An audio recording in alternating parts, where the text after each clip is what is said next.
Hello everyone, I am Borproda.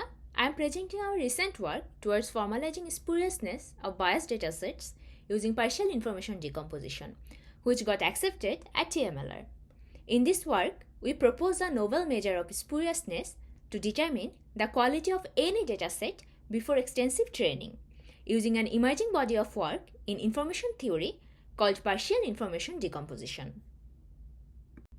The motivation behind our research comes from a well-known issue in machine learning called spuriousness, something that often hurts a model's performance, especially on minority groups for different distribution in test set. So what do I mean by spuriousness? Formally speaking, it refers to a scenario where two or more variables are correlated in the dataset even though there is no causal relationship between them. Let's take the example of a waterbird dataset. In this dataset, most images of waterbirds are taken with water backgrounds and most land birds appear with land backgrounds.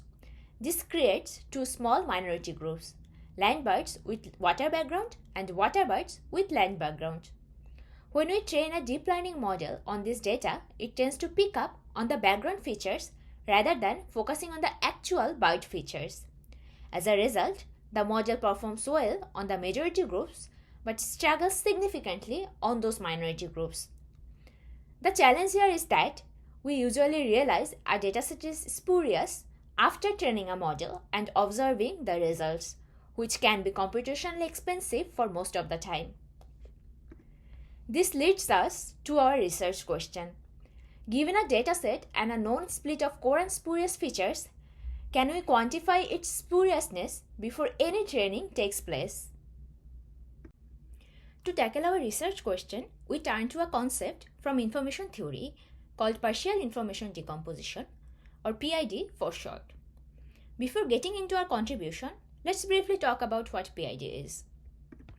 PID provides a mathematical framework that breaks down the total information shared between variables into four non-negative components. The first two terms represent the unique information, one that is specific to B but not found in A, and the other that is specific to A but not found in B. The next term captures the redundant information, which is shared between A and B. Finally, the last term corresponds to synergistic information, which emerges only when A and B are considered together. We can connect this to our previous example. We can think of Y as the target level, that is the bird type, A as the foreground bird, which represents the core features, and B as the background, which represents the spurious features. With this understanding of PID, let's move on to our contribution.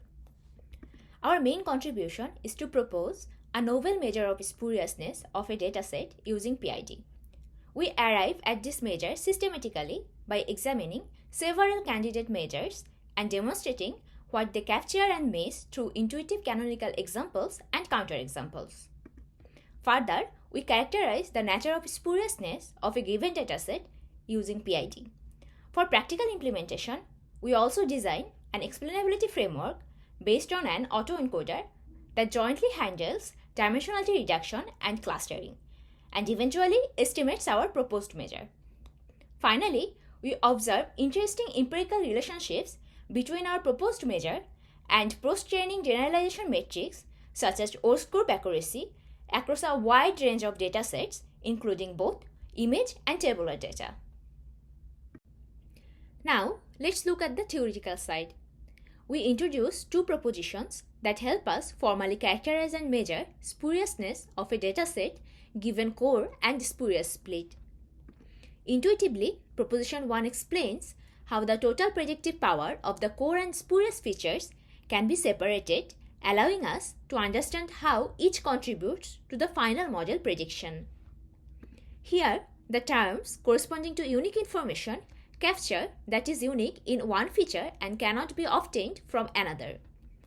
Redundant information about the target variable Y is the information that can be obtained from either the spurious features or core features without any preference towards them. Lastly, synergistic information emerges when spurious features and core features together reveal something more about the target variable than what can be revealed by either of them alone. Since our objective is to quantify a dataset's spuriousness, we come up with our proposition 2. We examine some candidate measures of spuriousness through examples and counterexamples and systematically arrive at the proposed measure that meets our requirements. Intuitively, the measure of spuriousness is the difference between the bad things, here the uniqueness in spurious feature, and the good things like uniqueness in core features and synergy. For practical implementation of our proposed measure, we introduce an explainability framework which mainly consists of 3 modules. Firstly, segmentation module. This separates the core features from the spurious features using publicly available segmentation masks or using pre-trained semantic segmentation models or CliffSeg. Next, dimensionality reduction. Since we work with high-dimensional data, to reduce the curse of dimensionality, we use a convolutional autoencoder incorporating a bottleneck structure to jointly do dimensionality reduction and clustering. Finally, the estimation step, which includes the estimation of the joint distribution and the PID values, also leading to the proposed measure of spuriousness. Now, let's talk about the experiments. The objective of our experiments is to see how our proposed measure of spuriousness estimated before training agree with post-training model generalization metrics like Ost group accuracy. Ost group accuracy measures how well the model performs on the minority group during inference. We conduct experiments on 6 datasets, where Waterbird, Celebre, Dominus, Spurious, and Colored MNIST are image dataset, and adult is a tabular dataset. We consider 4 setups. First, both core and spurious features are available. Second, either core or spurious is available. Third, segmentation to obtain core and spurious features. And finally, non-spatial spuriousness. Let's consider a setup where both core and spurious features are known, like in Waterbird dataset. The pixels correspond to the bird represent the core features, while the background pixels act as spurious features. Here, we can observe that unique information in B decreases while unique information in F increases for all the variants of the datasets compared to the unbalanced dataset. In these variants, we have applied different methods to reduce the impact of spuriousness. A similar example is a tabular dataset, adult. In that dataset, gender acts as a spurious feature. For all of these datasets, we observe a negative trend between the measure of spuriousness and Ost group accuracy. Now, let's consider the more challenging setups. First, when only one feature is well defined. For example, in Celebre dataset, though the core features are the pixels corresponding to hair, the spurious pixels are not given directly. Next, when both features are not available in advance, we need to perform segmentation to obtain core and spurious features for image dataset. For example, we assume the segmentation masks are unavailable for the Waterbird dataset, and we leveraged CliffSeg to generate the mask for the bird object, utilizing only partial knowledge about the target. The generated masks are applied to the original images to separate the foreground and background. Alternatively, for the spurious dataset, we use a pre-trained segmentation models to generate the mask of the object.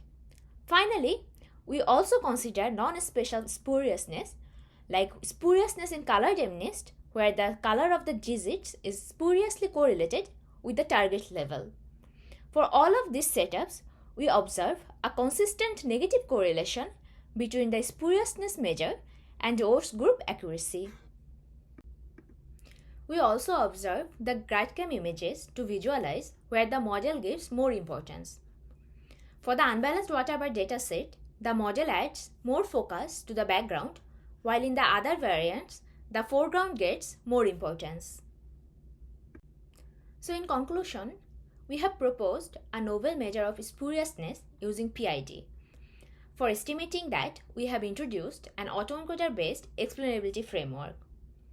Finally, we have performed extensive experiments across 6 diverse datasets demonstrating correlation between our proposed measure and Ost group accuracy. If you are interested in our work, please scan the QR code to access our paper. Thank you for watching.